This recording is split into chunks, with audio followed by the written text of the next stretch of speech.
बोला कि इसके सामने जो लड़के ने बोला हाँ मुझे कबूल है। अब मिडिलमैन से पूछा, मिडिलमैन बोलता है मेरे सामने कोई वीडियो कॉल ही नहीं हुई है, मुझे लड़के ने बोला ही नहीं है मुझे निकाह कबूल है। और 4 साल से वो लड़की सफर कर रही है। अब जो उसमें गवाह है, जब उसको समझ आ गया कि केस हो गया, अब मुझे बुलाएंगे वहां पे, गवाह ने हाथ जोड़ के बोला मुझे माफ कर दो, मुझे इस पंगे में पढ़ना ही नहीं है। आप ही बोले कहाँ है हम लोग? और उनको सिर्फ ये लालच है कि ये तो बोलेगी, क्योंकि लड़की तो बोल रही है ना रिश्ता खत्म करो, उस बेचारी को तो समझ ही नहीं आ रहा रिश्ता है भी या नहीं है, ताकि वो लोग पेनल्टी दें। मैं अगर सिर्फ है तो पूरे कश्मीर में, लेकिन मैं बारामूला को देखती हूँ, बारामूला में अब सिर्फ कॉन्ट्रैक्ट मैरिज हो रही है, शादी हो एंगेजमेंट हो सिर्फ पेनल्टी के लिए रिश्ते हो रहे हैं और कुछ भी नहीं। मेरे पास सोपोर का ही केस है, 9 लाख रुपए का सोना गया है लड़की को, 75,000 महर गया है, 12 लाख का ये 1.5 लाख हमने कुछ लड़के को दिया है सोना। इस टाइम पे जो रिश्ता खत्म हो रहा है, सिर्फ 8 महीने हुए हैं शादी को, लव मैरिज हुई है, रिश्ता खत्म हो रहा है इसलिए क्योंकि लड़की को वो सोना लेना है। लड़के को मेंटल टॉर्चर किया। मैं हूं तो बेसिकली फीमेल्स के लिए, बट ये चीजें मेरे सामने आती है, मुझे बोलना पड़ रहा है। सोसाइटी में ये चीजें हैं। इस टाइम पे शादियां हो रही हैं सिर्फ वो सोना हड़पने के लिए और महर का पैसा और कुछ भी नहीं। कोई भी कपल ये नहीं सोचता है कि बच्चे कितना सफर कर रहे हैं हमारे झगड़े से, कोई नहीं सोच रहा है। अगर हम मेंटल हेल्थ की बात करेंगे, जो बच्चों को मेंटल टॉर्चर है, मेरा मानना है कि जब हम लोग फीमेल्स, बदनामी है कि बहुत बातें करती हैं, जब हम लोग बैठते हैं तो हम लोग अक्सर बच्चों को डिस्कस करते हैं कि मेरे बच्चे को तो मैं सब कुछ देती हूँ खाने के लिए, पता नहीं क्यों कमजोर हो रहा है, दूध भी पीता है, अंडे भी खाता है, फ्रूट भी देती हूँ। वो कोई नहीं देखता जो उसका वो जहनी दबाव है, जो उसको टॉर्चर है फैमिली में। कपल्स अक्सर बच्चों के सामने लड़ते हैं।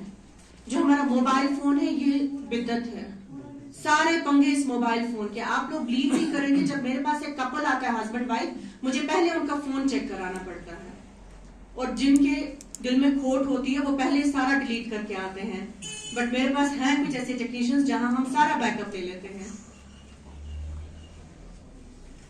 झगड़े आप कर रहे हो, आदमी जो हस्बैंड है वो रात को घर आया, extra marital affair, out of marriage relationship जिनको हम बोलते हैं, हमारे बारामूला में बहुत ज्यादा है।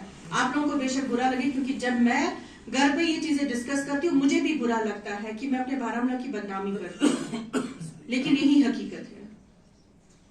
घर पे बीवी है फिर भी आपको दूसरी लड़की के साथ रिश्ता रखना है, घर पे आपका पति है फिर भी आपको दूसरे मर्द के साथ रिश्ता रखना है, और आप लोग सोचेंगे नहीं कि क्यों रिश्ता रखने के लिए मजबूर होते हैं। औरतें रिश्ता इसलिए बाहर दूसरे आदमी के साथ रिश्ता रखती हैं क्योंकि उनका हस्बैंड उनको मेंटेन नहीं करता, खर्चा नहीं देता। अगर उसकी नेबर के पास 10 सूट है, इसके पास 2 ही है, इसको 8 और चाहिए, जिसकी वजह से मजबूर हो जाती है रिश्ता रखने के लिए, क्योंकि वो दूसरा आदमी जो है वो अपनी बीवी को घर पे मेंटेन नहीं करता, लेकिन दूसरी की बीवी को मेंटेन कर रहा है। यहां है हम लोग। आदमी घर पे तो झगड़े कर रहा है बीवी के साथ, लेकिन वो ज्यादा कंफर्टेबल होता है जो बाहर की है, उसके साथ फोन पे तो बात करेगा, बेशक रात भर करे, 2 घंटे करे, लेकिन बीवी ने 5 मिनट बात करी, वो बंदा इरिटेट हो जाता है। और बीच में जो पिसते हैं वो है बच्चे। हम खुद अपने हाथों से बच्चों को खराब कर रहे हैं, उनका फ्यूचर तबाह कर रहे हैं।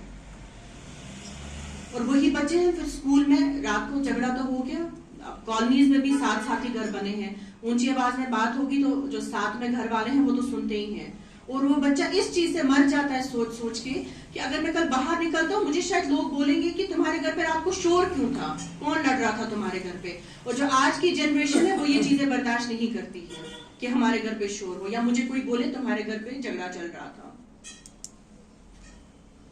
इन मामलों में हम सबको एक होना पड़ेगा, तब शायद हम लोग, देखो मैं ये तो नहीं बोलूंगी हम वायलेंस को खत्म कर सकते हैं, बट हम कोशिश कर सकते हैं खत्म करने की।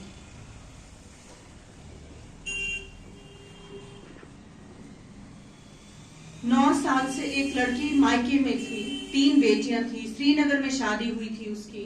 9 साल से उसका पति टस से मस्त नहीं हो रहा था कि मैं इसको ले जाऊं। वो बंदी उधार ले लेके बेटियों को पढ़ाया, फिर उसको मायके वालों ने भी निकाला, उसने रूम रेंट पे लिया। 9 साल के बाद मैंने उसका कॉम्प्रोमाइज करवाया, 9 साल के बाद वो अपने घर गई है। आप लोगों ने अगर शायद सोशल मीडिया पे मुझे किसी ने देखा होगा, मैंने एक सक्सेस स्टोरी अपनी डिस्कस की थी वेस्ट बंगाल की। दिलना में वेस्ट बंगाल की एक फीमेल का बहुत पहले उसकी शादी हुई थी, 12 साल पहले। जब वो यहाँ आई थी, वो ऑपकट था, बेचारी को पता ही नहीं था शादी है। उसका कजन उसको लेके आया वहां से कि इसको मैं कश्मीर घुमाऊंगा, और यहाँ उसको बेच दिया 20,000 में कि 15,000 में, ऐसा कुछ।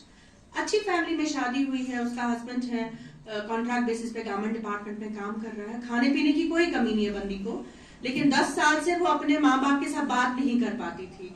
जब वो यहाँ आई थी 13 साल की थी, उसको तो माँ बाप की शक्ल याद भी नहीं थी, और उसके पास नंबर था, पर 10 साल पहले उसका कुछ फोन पानी में गिर गया जिसके साथ नंबर डिलीट हो गया, हस्बैंड के पास था नहीं। अगर आप लोगों को पता होगा, दिलना में एक औरत ने सुसाइड करने की कोशिश की थी, वो पहाड़ पे चढ़ के, जिसको पुलिस वाले ने बचाया था। उसके बाद हमने उसको 6 दिन का शेल्टर दिया। जब हमने उसको 6 दिन अपने पास रखा, मैंने सोचा एक बार इसके हस्बैंड से भी बात कर लेती हूँ, मसला क्या, क्योंकि वो हिंदी और उर्दू मिक्स बोलती है, कश्मीरी भी, जो समझ नहीं आता है, बहुत कम उसकी बातें समझ आती हैं।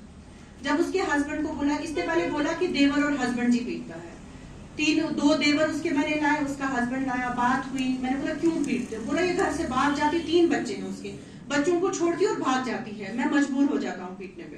पहले तो वो उसका मसला हल किया, दोनों देवर से लिख के लिया कि इस आज के बाद इसको कोई गाली नहीं देगा, कोई हाथ नहीं लगाएगा, कोई नहीं पीटेगा इसको। उसके बाद मैंने क्या किया, श्रीनगर में एक सेमिनार हुआ था नेशनल कमीशन फॉर विमेन का, बहुत बड़े पैमाने पे हुआ था, एलजी सभी वहां थे।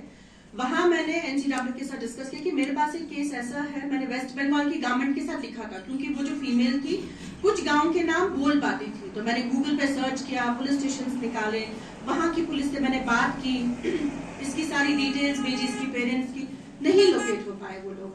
फिर जब रेखा शर्मा मैम मेरे ऑफिस आई, तो हमने इस फीमेल का एक वीडियो बनाया जिसमें इसने अपने घर वालों का नाम बोला, कुछ गाँव के नाम बोले। वहां पे फिर सोशल मीडिया पे हमने वो वीडियो वायरल करवाया, और 1 हफ्ते के अंदर उसकी फैमिली मिली हमें। फिर हमने इसको ऑफिस बुलाया, वीडियो कॉल करवाई घर वालों से, 10 साल के बाद उसने अपने पेरेंट्स को देखा। ये और एक वबा है हमारे कश्मीर में, इनको वहां से उठा के तो लाते हैं, फिर यहाँ इंसाफ नहीं दे पाते इनको, क्योंकि हमें ये चीज दिमाग में होती है कि इसका तो कोई है ही नहीं, पीटेंगे भी तो कौन देखने वाला है। उनको पीटना बहुत आसान हो जाता है, उनको टॉर्चर करना बहुत आसान हो जाता है। और एक बात है, मेरा मान